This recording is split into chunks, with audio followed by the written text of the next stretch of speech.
My name is Sarah Mitchell, and I'm 28 years old. I never thought I'd be sitting in this empty apartment, staring at boxes packed with lies, wondering how everything I believed about my life could crumble in a single afternoon. The silence is deafening now that the truth has finally surfaced, and I can't stop my hands from shaking as I hold the letter that changed everything. It arrived this morning, addressed to me but clearly meant for someone else entirely. Someone who died 15 years ago. Someone who was supposed to be my sister. The return address made my blood freeze. Children's Services, Case File Closure Division. Inside, forms discussing the termination of protective custody for Sarah Mitchell, dated 3 months after the car accident that supposedly killed my entire family. But I'm Sarah Mitchell. I've always been Sarah Mitchell. Haven't I? The documents speak of another girl, another life, another family that I have absolutely no memory of. They mention foster care placement, identity protection protocols, and something called witness relocation services. My coffee has gone cold on the kitchen counter, forgotten in the chaos of revelation. Every photograph on my mantelpiece now feels like evidence of deception. Every birthday celebration, every Christmas morning, every tender moment with the people I call mom and dad suddenly transforms into an elaborate performance designed to keep me in the dark. The weight of betrayal sits heavy in my chest, making it difficult to breathe. How long have they known? How long have they watched me struggle with nightmares I couldn't explain, panic attacks triggered by sirens, and inexplicable fear of social workers? How long have they smiled and nodded while I wondered why I felt so disconnected from my own reflection? I thought they were protecting me from the pain of losing my real family. Now I realize they were protecting themselves from the consequences of stealing someone else's daughter. The afternoon sun streams through my living room windows, casting long shadows across the hardwood floors that suddenly don't feel like mine anymore.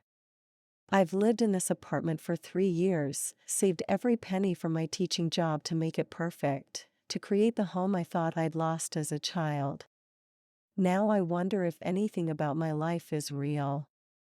The letter trembles in my grip as I read it for the 4th time, hoping the words will rearrange themselves into something less devastating.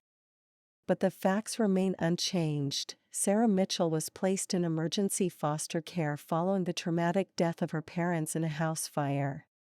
She was 7 years old, severely traumatized, and suffering from selective amnesia. The foster family, Robert and Linda Chen, were approved for long-term placement with the understanding that the child's identity might need protection due to circumstances surrounding her parents' death. What circumstances? What really happened to my family? The Chens became my mom and dad when I was 8, after a year of therapy sessions I can barely remember. They told me I'd been in the hospital after the accident, that my memories would return gradually.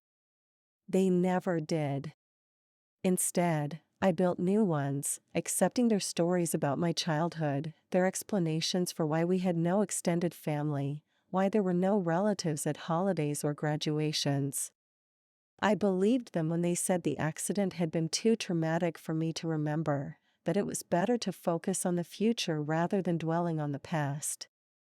But this letter suggests something far more sinister than a simple car accident. It mentions federal involvement, witness protection considerations, and the need to keep my original identity classified indefinitely. My hands are shaking so violently now that I can barely hold the papers steady. What kind of parents die in circumstances that require their child to disappear completely? I set the letter down and walked to the bathroom mirror, studying my reflection with new eyes. Brown hair, green eyes, a small scar on my chin from falling off my bike when I was 12. At least, that's what Mom told me. Now I wonder if that scar has a different story entirely. My face looks foreign to me suddenly, like I'm seeing a stranger wearing my skin. Who was I before I became Sarah Chen? What was my real name? Did I have siblings, grandparents, friends who mourned my disappearance? The questions multiply faster than I can process them, each one opening new wounds in my already fractured sense of self. I return to the living room and grab my phone, my fingers hesitating over Mom's contact information.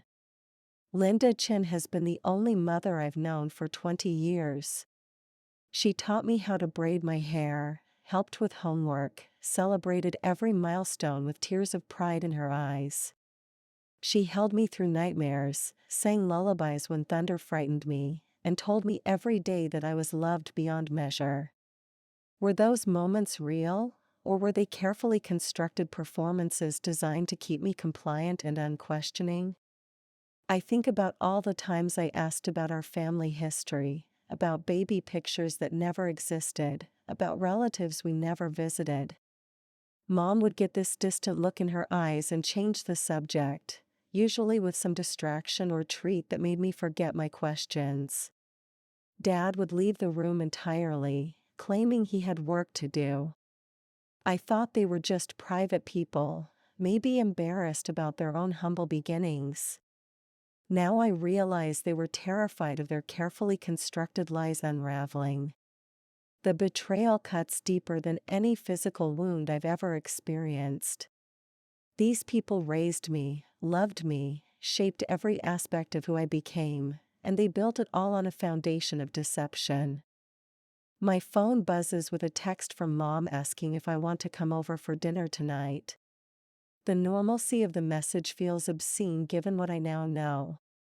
How can she ask about pot roast and mashed potatoes when my entire existence is a fabrication? I stare at her words, trying to reconcile the loving woman who sent this message with the stranger who participated in erasing my identity. My throat constricts as I imagine sitting at their dinner table, pretending everything is normal while this knowledge burns inside me like acid. I can't do it. Not yet. Maybe not ever. Instead, I find myself driving across town to the public library, desperate for answers that I should have received years ago. The librarian helps me access newspaper archives, and I spend hours searching for any trace of my original family. Fire department records, obituaries, missing person reports, anything that might shed light on who I really am. The search yields nothing under the name Sarah Mitchell, which shouldn't surprise me given the circumstances, but the absence of information feels like another betrayal. Even my grief has been stolen from me. I try different variations, different dates, different locations, but it's like trying to find shadows in the dark. Whoever orchestrated my disappearance did a thorough job of erasing every trace of my previous existence. The frustration builds until I want to scream, to throw something, to demand that the universe give me back the life that was taken from me. But the library is quiet and full of students, so I sit in silence and let the tears fall onto the keyboard while I search for ghosts. By evening, I'm exhausted and no closer to understanding who I was before I became the Chen's daughter. The drive home feels endless, every street corner reminding me of memories that might not belong to me. That night, I dream of fire for the first time in years. Not the vague anxiety dreams that have plagued me since childhood, but vivid, terrifying scenes of flames consuming everything I hold dear. I wake up gasping, my sheets soaked with sweat, and for a moment I can smell smoke so real that I check every room in my apartment. The nightmare feels different this time, less abstract and more like a memory trying to surface. I see a woman's face through the smoke, hear a man's voice shouting my name, but not Sarah. The name sounds different, unfamiliar yet somehow right. When I try to hold onto the images, they slip away like water through my fingers, leaving only the devastating certainty that my subconscious has been trying to tell me something for 2 decades. I spend the rest of the night sitting on my couch, wrapped in a blanket, staring out at the city lights and wondering how many other people out there are living lives built on lies. How many children disappear into new identities, their original selves buried so deeply that they forget they ever existed. The isolation is overwhelming. I can't call my friends because how do you explain that you don't know who you are anymore? I can't call my parents because they're the architects of this deception. I can't even call in sick to work tomorrow because what would I say? That I need time off to investigate my own existence? The loneliness wraps around me like a physical weight, pressing down until I can barely breathe. I've never felt so completely alone in my entire life, and the irony isn't lost on me that the people who were supposed to protect me from this kind of pain are the ones who caused it. Morning comes too soon and too slowly at the same time. I call in sick anyway, unable to imagine standing in front of a classroom full of children when I feel like a child myself, lost and confused and desperately wanting someone to tell me that everything will be okay. The second day brings a different kind of desperation. I can't eat, can't focus, can't stop pacing around my apartment like a caged animal. Every possession feels contaminated by the possibility that it doesn't really belong to me. The books I collected, the art I chose, the music that moves me, are any of these preferences actually mine, or are they learned behaviors from a life that was never meant to be? I find myself studying my reflection obsessively, searching for clues in my features that might connect me to my real family. Do I have my biological mother's eyes? My father's nose? Are there siblings somewhere who share my mannerisms, my laugh, my tendency to organize everything by color? The questions are driving me to the edge of sanity. I try calling the number on the letterhead, but it goes straight to an automated system that requires case numbers I don't have and clearance levels I'll never possess. Every avenue I explore leads to another dead end, another reminder that some secrets are buried so deep that even the people they affect most aren't allowed to uncover them. The isolation is becoming unbearable, so I break down and call my oldest friend Jessica. We met in college, which means she only knows me as Sarah Chen, but she's the closest thing I have to an unbiased witness to my life. When I try to explain what's happening, the words come out jumbled and frantic. She listens patiently, but I can hear the concern in her voice when she suggests I might be having some kind of breakdown. Maybe I am. Maybe discovering that your entire existence is a lie is the kind of trauma that breaks people permanently. Maybe I'm not strong enough to survive learning the truth about who I was meant to be. But I can't unknow what I know now, can't pretend that letter never arrived, can't go back to being blissfully ignorant about my stolen identity. Jessica comes over that evening with Chinese takeout and wine, treating me like I'm grieving, which I suppose I am. I'm mourning the death of Sarah Chen, the girl who thought she knew herself, who believed she belonged somewhere, who trusted the people who raised her. That girl died the moment I opened that letter, and I'm not sure who I'm supposed to be now. We sit on my living room floor, eating cold noodles and drinking too much wine while I try to explain the inexplicable. Jessica asks logical questions that I can't answer. Why would my foster parents lie about being my biological family? What happened to my real parents that was so terrible it required erasing my identity? Why am I receiving correspondence meant for a case that should have been closed years ago? I don't have answers, only theories that sound increasingly paranoid the more wine I drink. Maybe my real parents were criminals. Maybe they were witnesses to something dangerous.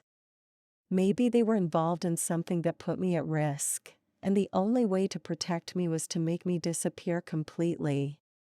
Or maybe they were innocent victims of circumstances beyond their control, and I've spent 20 years mourning the wrong people while my real family's memory remains unhonored.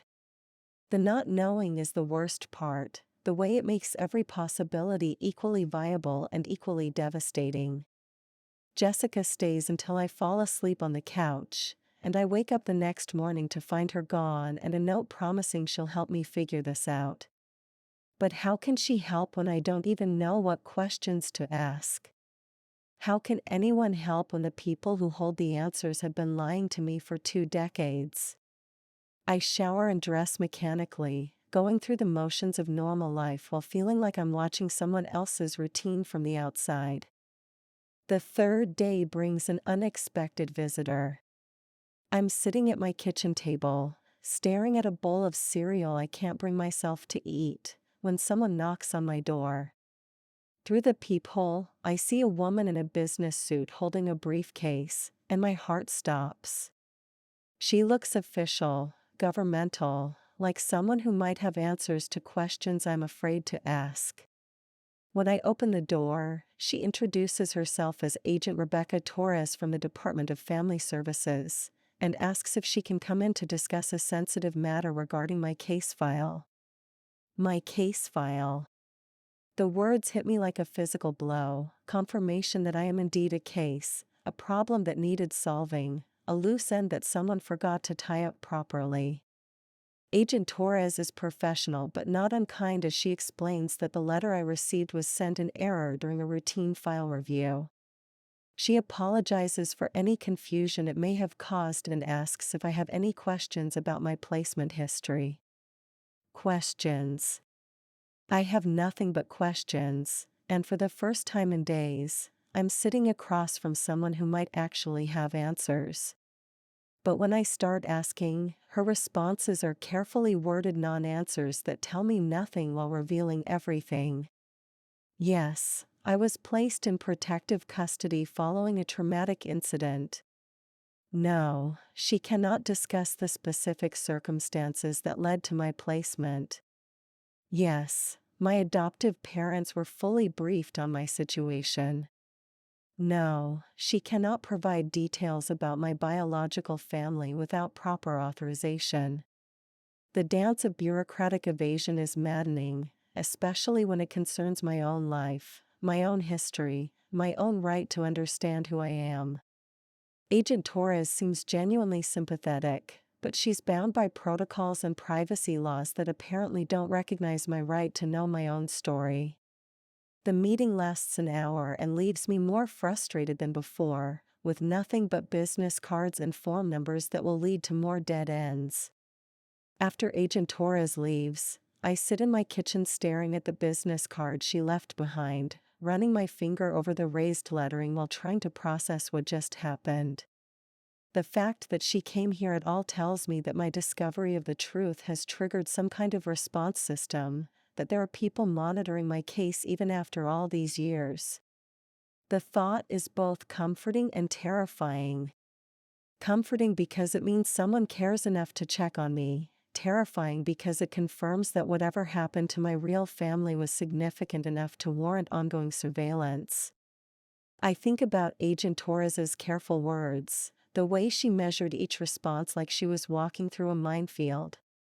She knows exactly who I am, where I came from, and what happened to my biological parents, but she's bound by rules that prioritize institutional protection over individual truth. The system that was designed to keep me safe is now keeping me prisoner in my own ignorance. That evening, I drive to my parents' house for the first time since receiving the letter. The familiar neighborhood looks different somehow, like I'm seeing it through new eyes that understand how carefully constructed my entire life has been. The house where I grew up looks smaller than I remember, more ordinary, less like the sanctuary I always believed it to be. I sit in my car outside their front door for 20 minutes, trying to work up the courage to confront the people who raised me with lies. Mom appears at the living room window, probably wondering why I'm sitting in their driveway like a stalker. She waves and smiles, the same warm expression that has greeted me for 20 years, and my resolve crumbles. How can I destroy their peace of mind when they've spent 2 decades loving me as their own? How can I accuse them of deception when their care for me has always seemed so genuine? I finally walk to their front door, my legs heavy with dread and anticipation. Dad opens it before I can knock, pulling me into one of his bear hugs that used to make me feel completely safe. Now it feels like being embraced by a stranger, and I have to fight the urge to pull away. Mom appears behind him, her face lighting up with joy at my unexpected visit, and the guilt hits me like a physical blow. These people love me. Whatever they did, whatever they hid from me, their feelings are real even if their explanations weren't. We sit in the living room where I spend countless hours doing homework, watching movies, and talking about my dreams for the future. The furniture hasn't changed, the family photos still line the mantelpiece, and everything looks exactly as it should. Except now I know that many of those photos are carefully curated lies, that the stories behind them are fiction designed to give me a history I never actually lived. I want to scream at them, demand explanations, force them to tell me who I really am and what happened to my real family. Instead, I find myself making small talk about work and weather while studying their faces for signs of guilt or deception. They seem genuinely happy to see me, asking about my appetite and my sleep, fussing over me like they always have. But there's something underneath their normalcy now, a tension I never noticed before, a careful quality to their responses that suggests they're monitoring themselves. When Mom asks if I'm feeling all right because I look tired, I almost break down and confess everything. The words are right there, balanced on the tip of my tongue, but I can't bring myself to destroy their carefully maintained fiction. Not yet. Maybe not ever. So I lie to the people who lied to me, telling them I'm fine while dying inside, perpetuating the cycle of deception that has defined my entire existence. I leave their house more confused than when I arrived, carrying the weight of unspoken accusations and unanswered questions. The drive home feels endless, every traffic light giving me more time to think about the impossible situation I'm trapped in. How do you confront people who sacrificed everything to give you a life, even if that life was built on lies? How do you demand truth from people who genuinely believed they were protecting you from something worse? The next few days blur together in a haze of sleepless nights and distracted days. I go through the motions of teaching, but my students notice my distraction. "Mrs. Mitchell, are you okay?" they ask, and I want to laugh at the irony. Mrs. Mitchell isn't okay because Mrs. Mitchell might not even exist. I'm a ghost haunting someone else's life, a placeholder for a girl who disappeared so completely that even she forgot she ever existed. My appetite disappears completely, and I lose weight I can't afford to lose. Friends start calling to check on me, but I can't explain what's wrong without revealing secrets that aren't mine to tell. The isolation becomes absolute, cutting me off from everyone who cares about me because caring requires honesty, and honesty requires knowing who you are. I spend hours online researching missing children from 20 years ago, looking for any trace of a girl who might have been me. The databases are overwhelming, full of faces that could belong to anyone, stories that break my heart without providing answers. How many children disappear into witness protection? How many families are destroyed by circumstances beyond their control? How many people like me are walking around not knowing their own names? The statistics are staggering and somehow comforting, proof that I'm not alone in this strange limbo between identities. 1 week after receiving the letter, I wake up from another fire dream with a name on my lips. Emma. Not Sarah, but Emma something. The name feels right in a way that Sarah never did, like putting on clothes that actually fit instead of wearing hand-me-downs that are close enough. I say it out loud in my empty apartment, Emma, Emma, Emma, and each repetition makes my chest feel lighter, like I'm remembering how to breathe. Could that be my real name? Emma Mitchell, not Sarah Mitchell? The possibility fills me with something that might be hope, the first positive emotion I've felt since this nightmare began. I call in sick again and spend the day at the library, searching for any record of Emma Mitchell, who disappeared around the time I was placed in foster care. This time, I find something. A newspaper article from 21 years ago, buried deep in the archives of a paper from 3 states away. Local family dies in house fire, daughter missing. The article is brief, providing few details beyond the basic facts. Robert and Linda Mitchell died when their home was consumed by fire in the early hours of March 15th. Their 7-year-old daughter Emma was not found in the wreckage and was presumed to have died in the blaze, though her remains were never recovered. The article mentions that the fire was under investigation, that there were questions about its origin, but no follow-up stories appear in subsequent issues. I stare at the words until they blur together, my hands shaking so violently that I can barely hold the printout steady. Emma Mitchell. That's my name. That's who I was before I became Sarah Chin. Those were my parents who died, not in a car accident as I was told, but in a fire that may not have been accidental. The grief hits me like a physical blow, 20 years of delayed mourning crashing over me all at once. I sit in the library bathroom and cry for the parents I never got to properly grieve, for the life that was stolen from me, for the girl named Emma who disappeared so completely that even she forgot she existed.